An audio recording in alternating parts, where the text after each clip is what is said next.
Axel de Tarlet, à présent, on a du mal à y croire. Une majorité d'Américains se déclarent favorables à la création de l'impôt sur la fortune. Cet impôt qui fait tant débat en France, et l'initiative vient de milliardaires.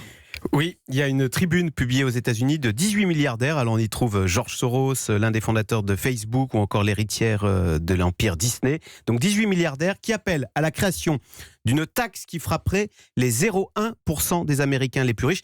Il faut savoir que ces 0,1% d'Américains possèdent à eux seuls, tenez-vous bien, quasiment autant que 90% de la population américaine. Donc de l'aveu même de ces super riches, c'est trop.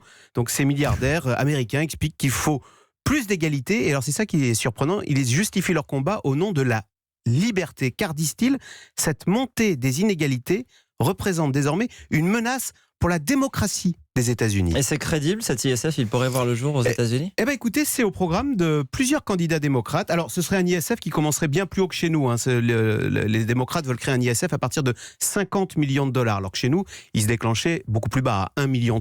Mais enfin, ce qui est frappant, effectivement, c'est ce sondage Harris qui a été réalisé en février et qui montre une écrasante majorité de 74% des Américains qui se disent favorables à la création d'un impôt sur la fortune. Et même chez les républicains, donc le camp de Trump, vous avez une majorité de 65% favorable à l'ISF.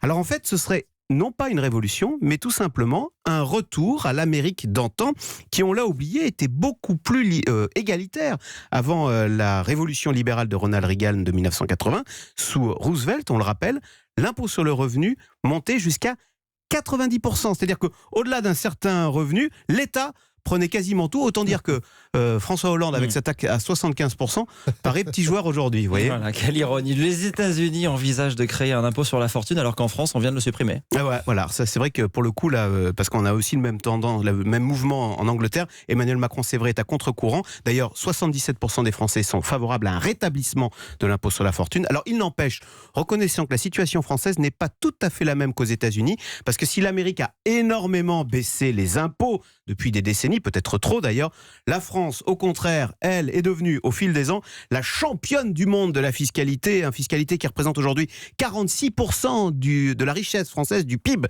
C'est 20 points de plus qu'aux États-Unis. Donc chez nous, personne, même pas les plus riches, n'échappe aux griffes de Bercy.